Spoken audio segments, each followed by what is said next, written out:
हाँ जी नमस्कार। और आज बात करते हैं फिर से IBS इरिटेबल बाउल सिंड्रोम के ऊपर। और इरिटेबल बाउल सिंड्रोम के जो मैंने पार्ट बताए थे वो थे, पहला कि नॉर्मली IBS जिसमें आपको दस्त, कब्ज, कभी ठीक महसूस करना, ये सब होता है। IBS के 3 रूप होते हैं वैसे तो। पहला है IBS D जिसमें दस्त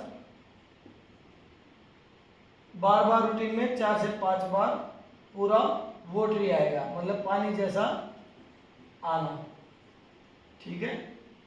उसके साथ गैस बनना, ब्लोटिंग होना, पेट फूलना, कहने वाला, ये सब लक्षण देंगे IBS D में। तीसरा पार्ट है IBS C। IBS C में क्या होगा, दस्त की जगह क्या हो जाएगा, कब्ज हो जाएगी। और कब्ज का प्रारूप ऐसा होगा कि आपको मोशन जो है 4 से 5 बार जाना पड़ेगा, लेकिन कभी भी आपको फ्रेशनेस महसूस नहीं होगी। आपको ये महसूस नहीं होगा कि मेरा पेट साफ हो गया। टुकड़ों टुकड़ों में लैट्रिन करने जाओगे, या फिर कुछ भी खा लिया, खाते ही लैट्रिन करने जाओगे, थोड़ी सी लैट्रिन आई फिर ऐसा लगा कि नहीं रुक गई, मेरे को अभी पेट साफ नहीं हो रहा। या फिर दबाव आया और लैट्रिन करने गए तो मल नहीं आया, खाली गैस पास हो गई। ऐसे ही IBS C। तो ऐसा ही एक पार्ट आता है इनका IBS C में कब्ज का, कि इसमें प्रेशर आना भी बंद हो जाता है। सुबह जब उठोगे तो आपको प्रेशर फील ही नहीं होगा। आप टाइम देख के जाओगे, आ गया तो आ गया, नहीं आया तो नहीं आया। वो वाला सीन भी IBS C का है, ठीक है। 3 पार्ट तो ये हो गए, ठीक है। एक IBS U और आया है। इसमें क्या होता है कि जो लक्षण इन तीनों में नहीं है, बाकी के और लक्षण हैं जो आपकी रिपोर्ट्स में नहीं आ रहे, वो IBS U में आ जाता है, ठीक है। तो ये लक्षण तो अधिकतर मैंने देखे कि किसी को नहीं होता, लेकिन मिक्सअप हो जाता है, तो इसको ज़्यादा घुमाते नहीं हैं, ये 3 ही रखते हैं। इसके बाद जो रोग आता है कोलाइटिस में, ये मैं वो रोग बता रहा हूँ जो आजकल पेशेंटों में हमें दिखाई देते हैं, जो हमें बताते हैं। IBS, IBS D, IBS C, colitis. Colitis में क्या होगा, ये IBS का जो प्रारूप है ये है आंतों की कमजोरी। आंतों की कमजोरी,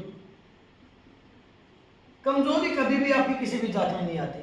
कमजोरी की कोई जांच नहीं है, कमजोरी का कोई भी टेस्ट नहीं है, कोई रिपोर्ट नहीं है, कोई दवाई नहीं है, कमजोरी का कुछ भी कोई भी साथी नहीं है। कोलाइटिस में क्या हो गया, आइटिस आ गया तो क्या हो गया, आंतों की सूजन।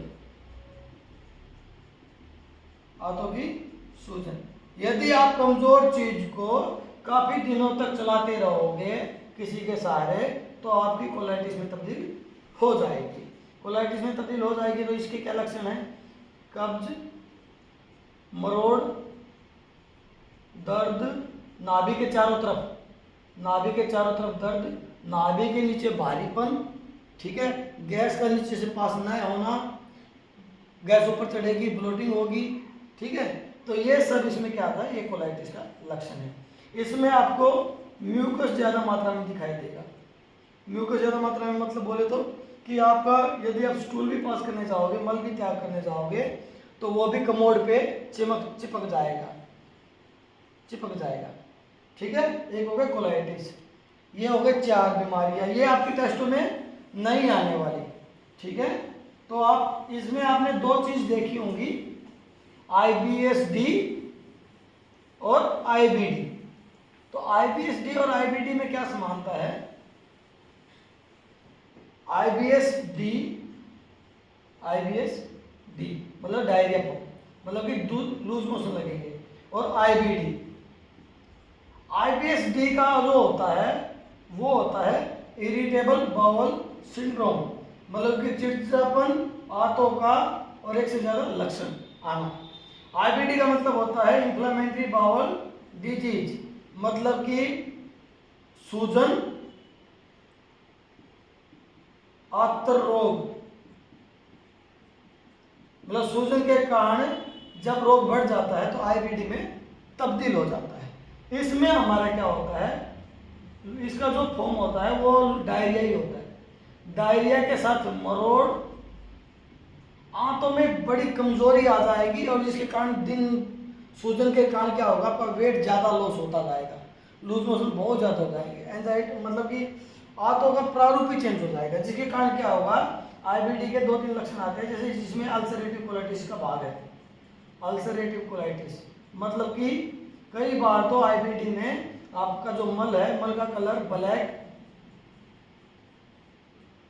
या ऐसा जैसे खून नहीं जमता, खून जमने जैसा थोड़ा रेडनेस मल में आएगी, तो इसका मतलब आपको आईबीएस डी नहीं है, आईबीडी की शुरुआत हो चुकी है।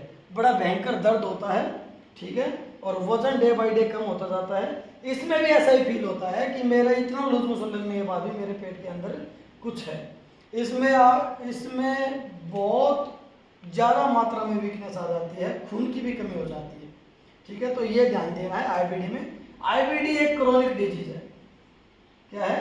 आईबीडी एक क्रोनिक डिजीज है, जबकि आईबीएस डी एक क्रोनिक डिजीज नहीं है। आईबीएस डी को आप किसी भी लेवल पे ठीक कर सकते हो, लेकिन आईबीडी का जल्दी इलाज नहीं कराया तो ये आपके लिए कई बार जान का खतरा भी पैदा कर सकती है। आईबीडी एक खतरनाक रोग में आता है, जिसका अल्सरेटिव कोलाइटिस एक भाग है, ठीक है। अभी ये रोग तो हो गए हाथों के, ठीक है, जो आजकल दिखाई दे रहे हैं। अब ऐसे ही जैसे जिन लोगों को डकारे बहुत ज्यादा आती है, डकारे आना, बार बार डकारे भी कई प्रकार के होते हैं। देखो सुनो, डकारों में क्या होता है कि एक तो होता है कि साउंडिंग बहुत ज्यादा मात्रा में होती है कि आपने डकार मारी और सब डिस्टर्ब हो गए, ठीक है। और एक होता है आपकी छोटी छोटी डकारें थे, इस टाइप की डकारे, जो कि डकारे नहीं है। आप कोशिश कर रहे हो कि आपके यहाँ से कुछ भारीपन है वो निकल जाए किसी भी प्रकार से डकार के रूप में, जिससे गैस पास हो और मेरे को अच्छा लगे, ठीक है। तो डकारों के भी कई प्रारूप हैं, तो आप देख लीजिए कि बार बार डकारे आना आपका रोग दर्शाती है कि आप रोगी हो, आप नॉर्मल व्यक्ति नहीं हो। ऐसे ही डकारों में कई रोग होते हैं, गैस्ट्रिटिस, ठीक है, एच पाइलोरी बैक्टीरिया, ठीक है, जीआरडी, ये 3 प्रकार के रोग हैं जिसके कारण डकारे आते हैं। इनके डकारों के साथ क्या होगा, डकारे आएंगी, ठीक है, छाती में भारीपन रहेगा, ऐसा रहेगा कि हार्ट अटैक आने वाला है, 24 घंटे फीलिंग बैड फीलिंग रहेगी, हार्ट अटैक की फीलिंग, ठीक है, भूख कम लगेगी, नींद कम आएगी,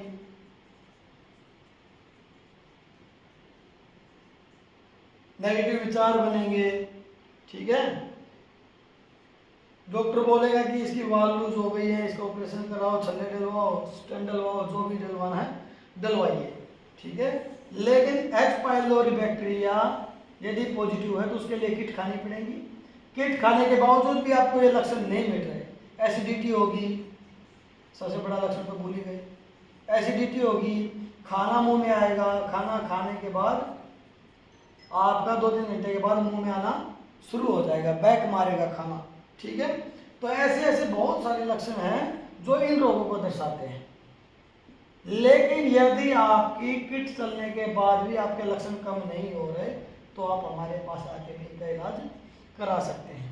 तो हमारे पास जो सक्सेसफुल इलाज है बिना दवाइयों के, वो मैं बता देता हूँ, आपको ज़्यादा सोचने की जरूरत नहीं पड़ेगी। अब इनके कारण क्या होता है, इन रोगों के कारण आपको सेक्सुअली कमजोरी आएगी,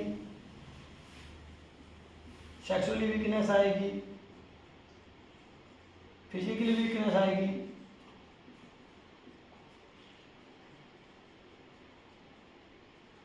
और मेंटली वीकनेस आएगी।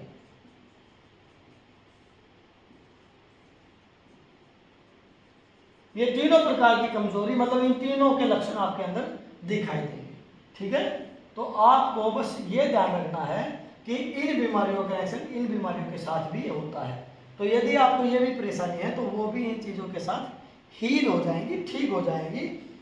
लेकिन इसके लिए मैं आपको मोटी मोटी समझा देता हूँ हमारे पास किस बीमारी का इलाज अच्छे से हो सकता है, जो हम कर सकते हैं। आईबीएस का IBS C का, IBS D का, ये बहुत कम टाइम में ठीक होते हैं, ये यहाँ पे है ना हमारे यहाँ, तो ध्यान रखना। बाकी आप वीडियो हम बनाते ही हैं, उन लोगों का रिव्यू देते ही हैं, तो बहुत जल्दी ठीक हो जाते हैं। ठीक है, कोलाइटिस का, ठीक है, और ये बहुत कम टाइम में ठीक हो जाते हैं। इनके साथ एच पाइलोरी के कोई भी लक्षण, GERD, गैस्ट्रोटाइटिस, ये भी बहुत जल्दी ठीक हो जाते हैं। ये 6 रोग 7 रोग तो हमारे यहाँ बहुत जल्दी रिजल्ट मिलता है इन रोगों में। लेट रिजल्ट किसका मिलता है?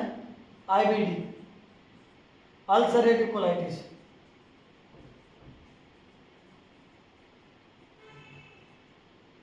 ये 2 बीमारियां ऐसी हैं जिनके लिए थोड़ा लंबा टाइम देना पड़ेगा। तो यदि आपको इनमें से कोई भी लक्षण है तो आप बेझिझक हमारे से कांटेक्ट कर सकते हैं। जो नहीं आ सकता वो ऑनलाइन जुड़े। दूसरी बात, ऑनलाइन ऑफलाइन में कोई भी अंतर नहीं है। ऑनलाइन में हम 3 दिन में आपको यहाँ पे सिखा देंगे कि आपको क्या क्या करना है, आपको क्या क्या सावधानी बरतनी है। ऑनलाइन में आप जब तक ठीक नहीं होंगे हमारी तरफ से सेवा देते रहेंगे हम अपने आप को, ठीक है। आप जब तक ठीक नहीं होते हम आपका पूरा ध्यान रखेंगे। ये हमारी तरफ से सेवाएं थी। तो अब बीमारी समझ ली आपने। अब आप अपनी तरफ से क्या प्रयास करेंगे कि आप जल्दी ठीक होंगे, ठीक है। आप अपनी तरफ से क्या प्रयास करेंगे आप जल्दी ठीक होंगे। सबसे पहले नंबर 1 पे आपको सबसे पहले गुटखा, तंबाकू, चैनी, खैनी, ठीक है, पान, मसाला, कमल, विमल, बीड़ी, सिगरेट, हुक्का,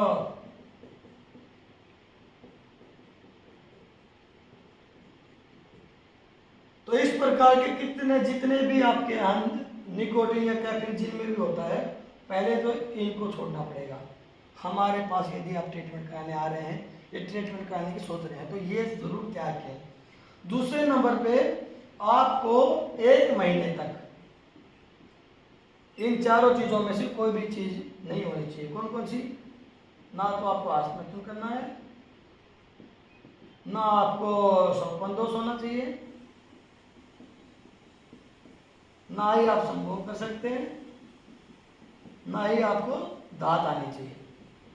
यदि ये चारों भी 1 महीने के अंदर आ गई तो भी आप ठीक होते होते आपको टाइम लगता है। यदि आपने 15 दिन से 1 महीने तक इसका रोक लिया या फिर नहीं हुआ तो आपको बहुत जल्दी रिजल्ट आएंगे।